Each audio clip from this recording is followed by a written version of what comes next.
This video was sponsored by CuriosityStream in partnership with my streaming service Nebula. Hey, happy Friday. This week I'll give you some thoughts on investing into Nothing, the company. I'll also talk about Nothing acquiring Essential, the company. And I'll also talk about ChromeOS having a fantastic year, even overtaking macOS in terms of market share. As always, we also have a weekly tech knowledge quiz, and this week it is all about enthusiast brands. So if you think you know all about OnePlus and CyanogenMod and whatnot, we have 20 brand new questions to test your tech knowledge on. Links are in the description, and welcome to the Friday checkout.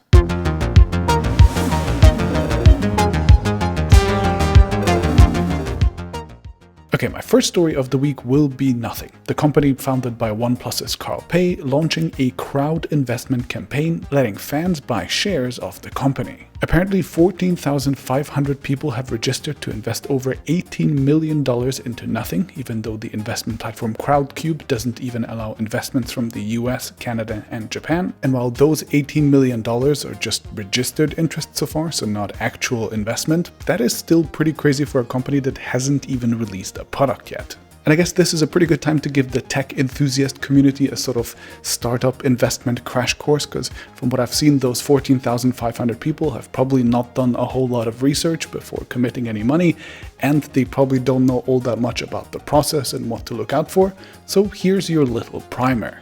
First, Nothing originally announced to raise $1.5 million via Crowdcube. So with $18 million in interest, this is what is called an oversubscribed round, meaning that people want to put much more money into the company than the company wants to give out as equity. Add to that Nothing has also raised a ton of money from professional investors already, and it's clear that investment interest is huge. Which means Nothing probably doesn't really need your money. So A, it is very nice of them to potentially let you invest anyway.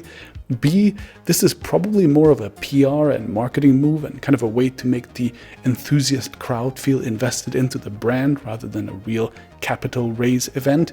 And C, they have all the cards, they have all the leverage, so they could theoretically give the investors, and especially new inexperienced investors, really crappy terms.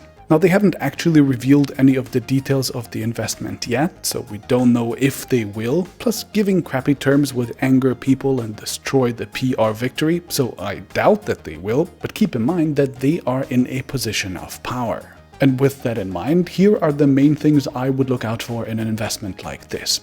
First, how much equity are you actually getting for your money?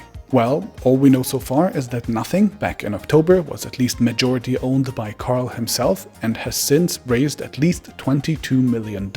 Given how popular the company seems to be with investors, Nothing probably had to give out about 10 to 40% of equity for that. This is a rough guess based on what I've seen from other startups, but if I am right, that would mean the company is worth roughly between $50 and $200 million.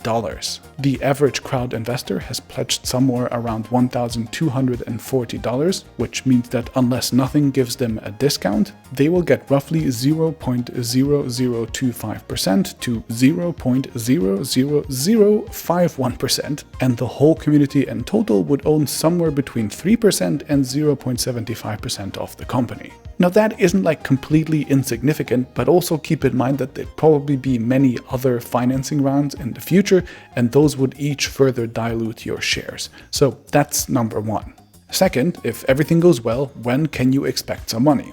Well, whenever there is something called a liquidity event. The company IPOs, gets bought, or makes a deal with another investor that lets them buy your shares. Typically, successful startups have liquidity events roughly 5 to 10 years after their founding, so your money will likely be tied up in Nothing for at least that long. And third, are there any risks? To which the answer is obviously yes, and specifically two come to my mind. First, the startup could of course fail. Most startups fail, and especially hardware startups have a particularly bad track record. Essential failed despite having a super famous CEO and raising over $300 million from investors like Amazon. Pebble failed despite having raised over $40 million in basically free money from Kickstarter. Jawbone, Nextbit, GoPro, Fitbit, basically all of them either failed or kind of just fizzled out. So the chances of failure are very high.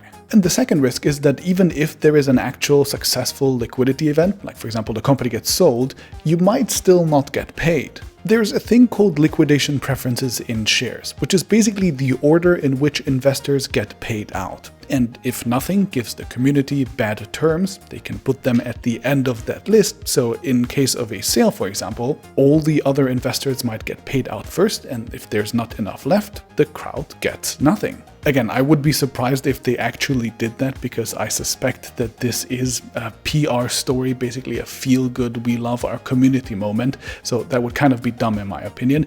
But do please read the fine print of whatever you're signing up for, especially if it is for a company that you haven't even seen a single product from yet. And only invest money that you can comfortably afford to lose. Okay, and my second story will also be about nothing, but this time in combination with failed hardware startup Essential. 9to5 Google first reported that Nothing had acquired all the trademarks, the logo, and the brand of Essential, but they didn't quite know if they had also snatched up some of their actual patents, technologies, or know-how. Carr later confirmed in a tweet that they had acquired Essential's trademarks and didn't mention any tech, so that doesn't bring us much further either. Just last week I laid out a theory of why Nothing will very likely eventually have to release a phone to anchor their smart devices ecosystem, and on Twitter, where you should definitely follow me if you haven't already, I asked you guys whether you thought Nothing would launch a phone, which most of you seem to think is the case, so maybe the Essential acquisition was related to that. Essential was originally also working on smart devices. In fact, they originally said that their phone was just supposed to be a sort of stepping stone to their real ambitions to building some privacy-respecting ambient smart device ecosystem. So maybe they have some secret magic technologies there that Nothing was really after, but we never actually got to see any of the Essential smart devices, so I personally doubt that there's anything really there. My guess is that OnePlus probably wanted to have the cool name and the cool domain, for example. It was probably pretty cheap, so they just bought it, created a little bit of intrigue and a bit of PR buzz, and that's probably all there is to it. Okay, and my third story of the week will be a short one, and it is ChromeOS having an absolutely gangbuster year. ChromeOS computers outsold Macs for the first time ever in 2020 and really started to eat into Windows' market share by almost tripling their own market share from the first quarter to the fourth quarter, according to IDC. On average for 2020, ChromeOS came in at 10% of all computer sales, but for the fourth quarter that actually climbed up to 14.4%, almost double of the 7.7% share macOS got, and bringing Windows below 80% for the first time in decades. And while this is huge news, I would just like to point out two little things before we move on. One, these market share numbers are of course only for new sales, and in reality people use their computers for, 5-10 years, so probably in the wild there are way more people still using macOS and Windows of course. And two, ChromeOS devices of course typically sell in the entry-level categories, whereas the expensive machines for creative work or gaming, for example, those are likely still primarily Windows and macOS. But still, ChromeOS seems to have benefited the most from the massive shift to everyone working and studying from home, likely because ChromeOS devices are extremely easy for the overworked IT staff at schools and companies to deploy and manage remotely. Microsoft and Apple are of course both aware of the massive shift, which is likely why Microsoft is going all out on making its upcoming Windows 10X operating system a direct ChromeOS competitor rather than an OS for dual-screen PCs like it originally intended. And it is likely also why Apple is pushing hard to turn iPadOS into a platform designed to challenge traditional PCs. No matter which platform you prefer though, the best thing you can do on any of them right now is to go and watch Rene Ritchie's excellent in-depth documentary on the original iPhone, with guest appearances from MKBHD, iJustine, Walt Mossberg, and more. It's a brand new Nebula original, I've linked to it down in the description, and Nebula is of course our very own video streaming service, built and owned by YouTube's best educational creators. And Nebula is of course our very own video streaming service, built and owned by YouTube's best educational creators, like Rene Ritchie, Real Engineering, Polymatter, Mustard, yours truly, and more. Nebula is free of ads, annoying trackers, and with over 200 200,000 subscribers, it's proof that independent creators can build successful independent businesses. All of my TechAltar videos go there a day or two early. My next Story Behind series episode will even have a little bit of bonus content as a Nebula exclusive, and there are tons of fantastic originals on the platform, like 2 new series of story mode that just came out, breaking down the storytelling of awesome video games, for example. Best of all, you can access all of it for free with a subscription to my sponsor CuriosityStream, which itself is less than $15 for an entire year. That's like barely more than $1 a month. CuriosityStream is of course the premier place on the internet for high-quality professional documentaries from the founder of the Discovery Channel, and they have a huge library of science, nature, and history content to binge while you are stuck at home. I've recently finished watching an episode of Catalyst on CuriosityStream, which took a closer look at the potential of quantum computing, and there's a ton of other great content here from hosts like David Attenborough, Jane Goodall, Stephen Hawking, and more. So check them out at the link in the description, and I'll see you next week.